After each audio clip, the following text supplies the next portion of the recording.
get to the topics. So what I'm going to do is I'm going to talk a little bit about what I've talked about for many years and many, many videos, but just giving, I know there's always a lot of new people and even people who've been around for a while that may just, or been preserving food for a long time that may just want to get some new ideas or kind of learn how other people do things and kind of weigh out what they decide is best for them. Because one thing I will never do is I will never tell you there's only one right way to put up food. You should only can your food. You should only freeze your food. You should only dehydrate. You should only freeze dry, blah, blah, blah. I'm not going to tell you that because that's just simply not the case. It's going to be different for every single person according to the amount of space you have, whether or not you even like the food preserved that way, and what's available to you, your resources, and so on. So when I first got into food preservation, I did start with canning. Like most people, we start with canning. I didn't have a dehydrator at the time, but I had a large pot and I could water bath can quite a few things that I would like to put up, like my homemade salsa, fruits, like usually it's peaches is the fruit that I'm most likely to can because Patrick just loves having canned peaches on hand as a treat. That's a dessert for him. So he might eat half a jar, maybe a third of a jar for a dessert after dinner. Not all the time, but sometimes that's what he does. So I like to have those, and that's his favorite when it comes to canned fruits. And then let's see, I have done some other ones like blackberries and apples. I wasn't really thrilled with. I did it for the sake of having an easy apple pie. I wasn't happy with it, but that was just me. And let's see, what else? And plums. I like the plums. Patrick's not as big into the plums, but I did some really beautiful red plums several years ago. So canning is a really great place to start. And water bath canning, pretty much anyone can do that. I mean, even if you don't have a pan that's specifically called a water bath canner, you can just use a really big pot. What I did, because I didn't have the rack to go on the bottom, because one of the things when you're water bath canning, you need to have something on the bottom to protect your jars from too much direct heat so that they don't crack. What I did back then, because it was all I had, was I would take, this was usually when I was doing jams and whatnot, I would take a rag or a kitchen towel and fold it up and then lay it on the bottom. And then put my jars on top of that so that at least that gave a little bit of buffer. But it really is a good idea to get those, if you get a water bath canner, they're less expensive than a pressure canner, but usually they'll come with a special little rack that goes down inside, and it's got these little handles you can pull up and hang over the side of the pot to make it easy to put the jars in and then easy to take them out again so you're not having to stick your hands into, directly into the hot water to get it out. Unless, of course, you have a jar lifter, which is definitely a handy thing to have, which, again, that was one of those things I didn't have for a long time. And I was just doing the best I could with what I had. So, in fact, I have one of my some of you might have seen my baking essentials video that just came out. I have another one publishing, I think, later this coming week on food preservation essentials. And that's for me, what I like to have on hand. And I talk about some of that stuff. A jar lifter, a magnetic lid lifter, those aren't essential. You can survive without them, but they're definitely nice to have. So, and for those of you who are new, water bath canning is anything you can do with anything that is a high acid food. So fruits, salsas, usually salsas are going to have lemon or lime juice in it. So they're going to add that acidity to it. Even your pineapple zucchini, because you're adding not only the juice, but also some lemon juice to it to raise the acidity, jams, syrups, juices, and the like. Then there's pressure canning, which for that, you're going to need a pressure canner. Now, if you're looking at getting into pressure canning and you're like, man, these pressure canners are really expensive, especially the All-American canner, don't forget you can look for these things secondhand. And then the pressure canning is used for meats, vegetables, anything that is a low acid food. And I love being able to do that because it does definitely shorten the canning time rather than going with the old-fashioned method, which, yes, you can do, even though it is a constant matter of debate, using water bath canning for meats, vegetables, and more. Yes, it can be done. However, everything, no matter the size of the jar, no matter what it is, has to be boiled for 3 hours straight. There are people in Europe that still do this because pressure canners are highly expensive. The Amish still do this. This is the tried and true way that had been done for many years. In fact, even in the 50s, you could find Ball even had their own, where they had a chart for meats, vegetables, and more showing how long you did that if you're water bath canning or if you're pressure canning, for both. And it's always 3 hours all the way across the board for the low acid foods. And then your high acid foods are going to vary, and it's going to vary by the size of the jar. So just know that, though I still love having a pressure canner because you're reducing the time by a minimum of half. So if I'm canning a whole bunch of green beans, in a hot water bath method, I'd have to go for 3 hours, where I only have to go for 75 minutes because now I usually do them in pint jars. And 75 minutes, that's much shorter. That's less than half the time. If I'm canning carrots, it's like 25 minutes pressure canning as opposed to 3 hours. So especially since I'm using propane and I'm doing this outside, that's going to save me a lot more fuel. So to me, pressure canning is just the way to go when it comes to that. But for those who can't afford or are unable to get a pressure canner, yes, water bath canning, low acid foods can be done. There's just some rules. And I will try to remember when the show's over to link to the Patreon for free. I don't charge for anything. I do accept donations, but you don't have to pay a dime to access any of the information there. But yeah, I may have to give you a specific link. So I have a link where I compiled I took the images, a couple of them are old images too, of these water bath canning times for low acid foods. And that way you can access that yourself. So I'll try to remember when the show's over to put that in the description box down below. Then the obvious one that I talk about probably more than anything is dehydrating. So right here, I have a jar of dehydrated apples from last year.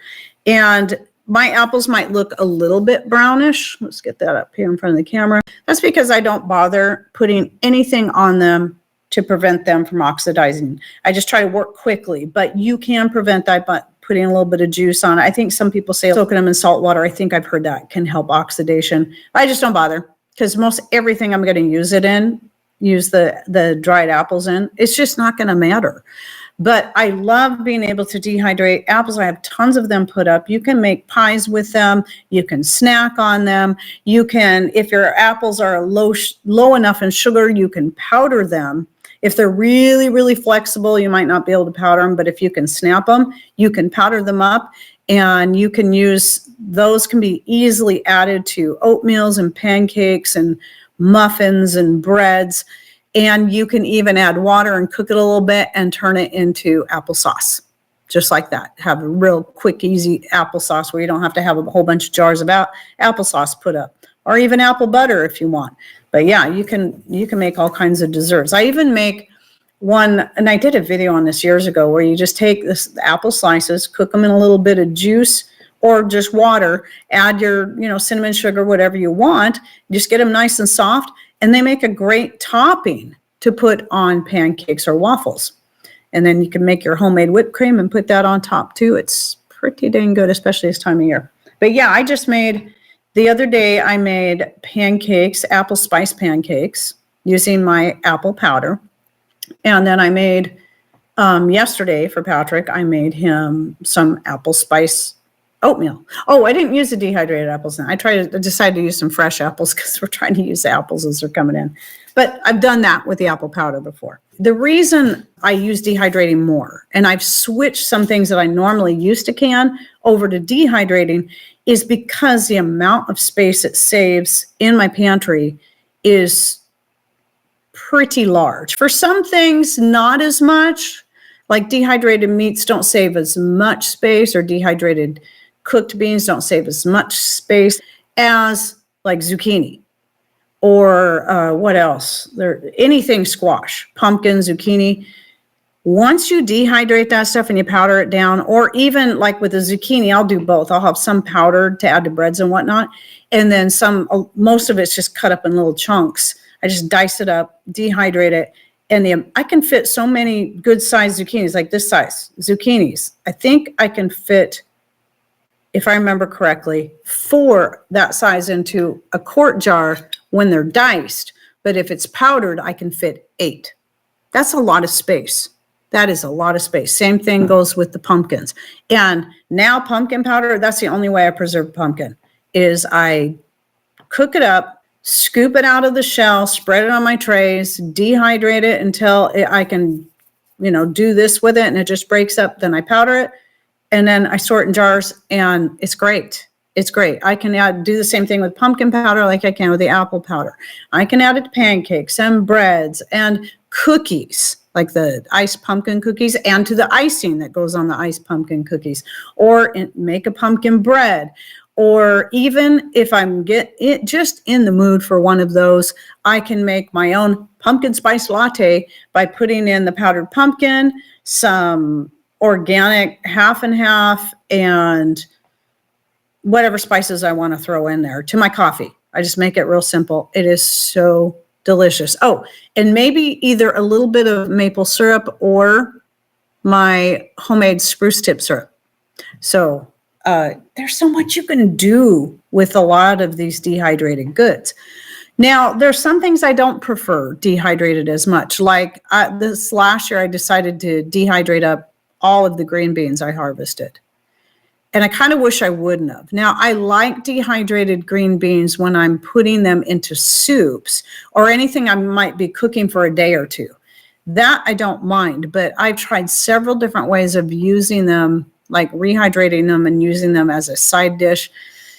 And they're just, I don't know, they just never are quite right. So I don't care for those. So canning is my preferred method when it comes to green beans.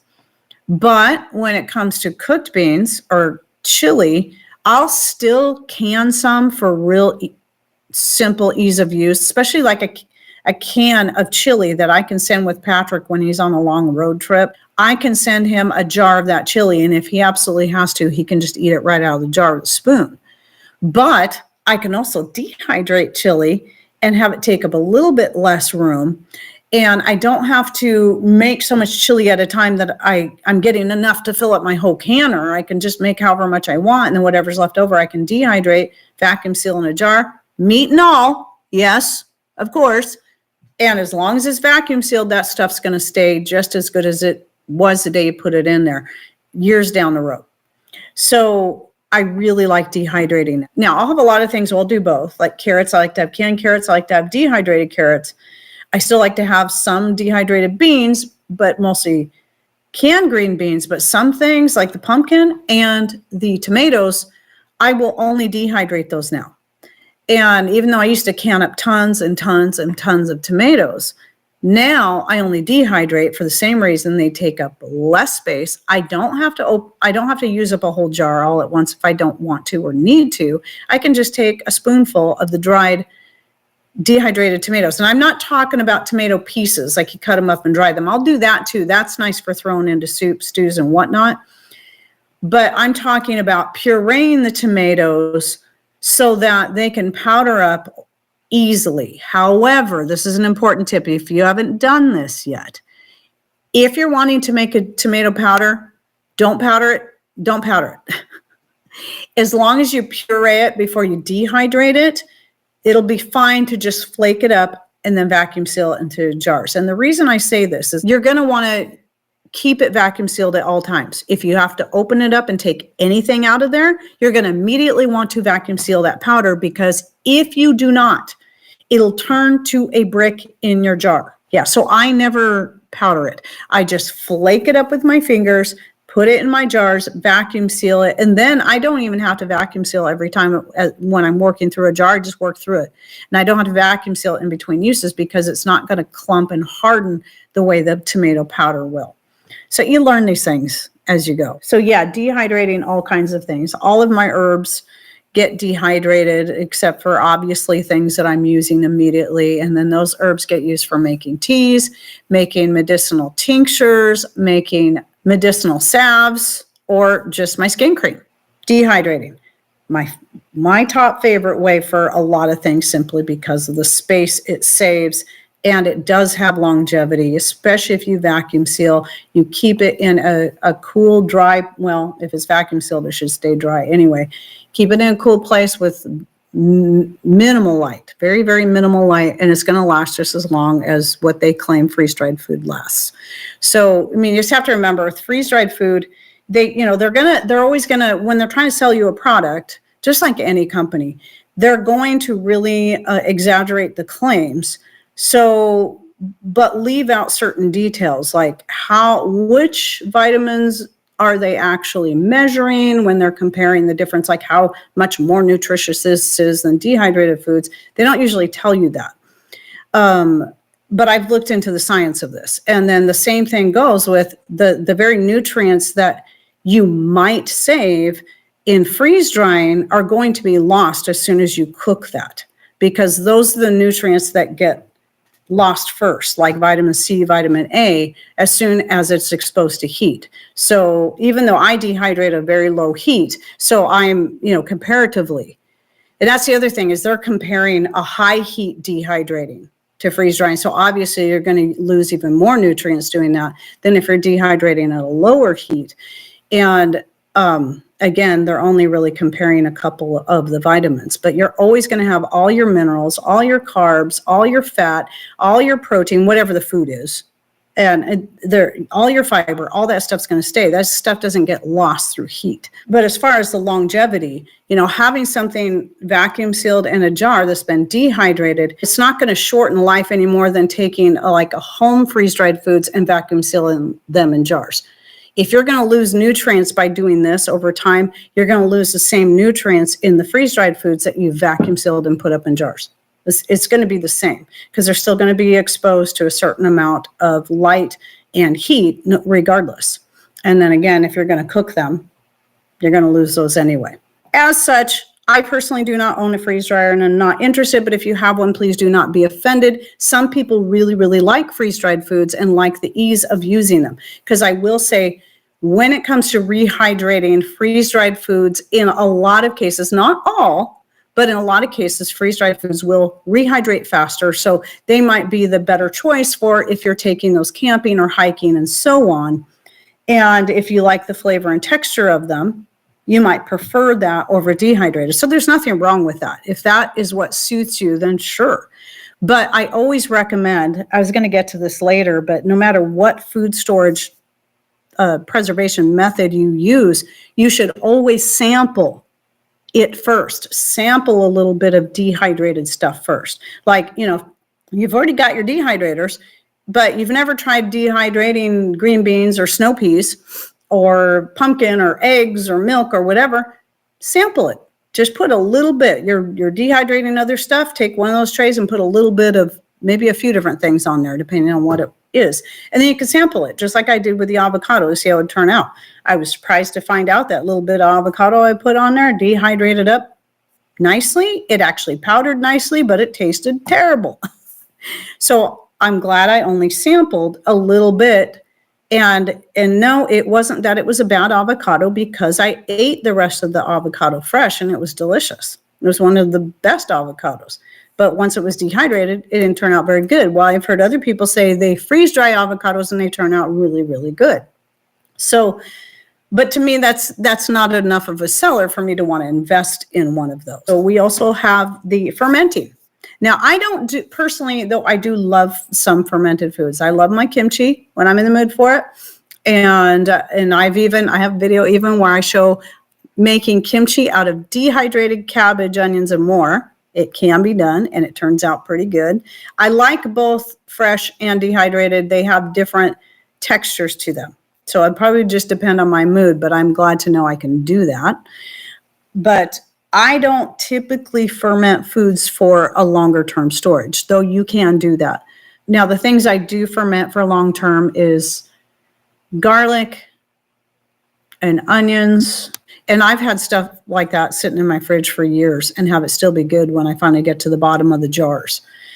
And that's a nice way if you're wanting it to have it in a little more of a fresh form rather than dehydrated or canned. So that's always an option, and I like having that option. that fermented, garlic and onions, usually separate, because I have jars of fermented garlic and jars of fermented onions in my fridge right now. But a lot of people will use that a lot of people will just ferment everything, and they'll store it on shelves in, like, a lot of people will do like a root cellar or something where it can at least stay a little cooler. Part of my issue with fermented foods with storing in a pantry isn't so much that I'm scared they're going to go bad. I'm more concerned about them bubbling over and making a mess in my pantry or blowing up or something. So that's just me. See, other methods that I personally haven't done, but you can do, these are old-fashioned methods, would be salt curing. That's typically used with meats. Fat preserving, I don't know if that's what it's called, but that would be like, Patrick's grandma, they would raise meat animals and then butcher them and then just store the meat. I assume that she would cook the meat and then put it in the jars and take the fat and pour it over the top of the jar. She didn't have a pressure canner. Pour it over the top of the jar and let it basically seal all that in. And then that's how they would preserve their meat to get them through the winter or through the rest of the year. And then they also used, for preserving their foods like that, what's called a spring house.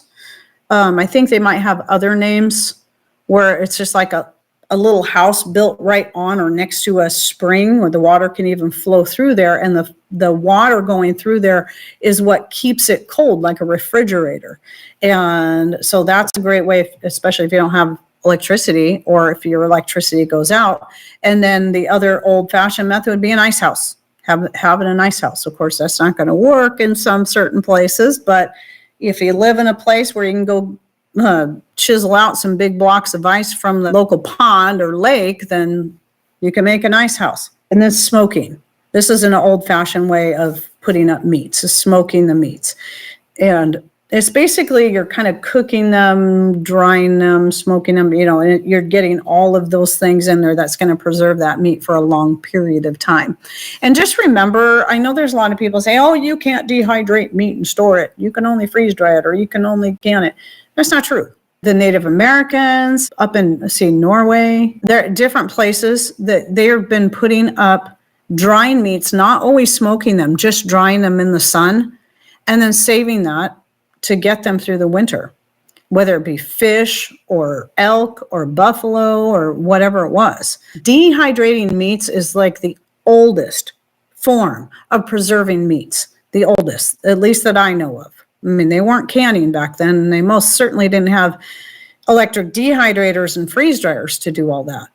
And let me see, I wanted to make sure I mention again the fact that you don't want to forget, before you try anything new for the first time, before you go, boy, that pineapple zucchini really sounds good. I think I'm going to can up 24 quarts of it. Don't do that until you make a little bit of it. You don't even have to can it. All you got to do is cook up a little bit of it, try it, see if you like it. If you say, wow, this is incredible, then go ahead and go for it. But you don't want to do something like that and find out you and your family hate it. So, and I've made that mistake before, just like I did with the green beans, thinking, oh, these will be great. I know I at least like them in soup. Well, it's going to take me a long time to work through all those green beans. So, yeah. Thankfully, I have a lot of home canned green beans. I didn't put in beans this last year, giving my garden a sabbatical rest, so had no beans to harvest. But thankfully, I was so far ahead on my home canned, homegrown green beans that I should be good until I start growing them again this next season.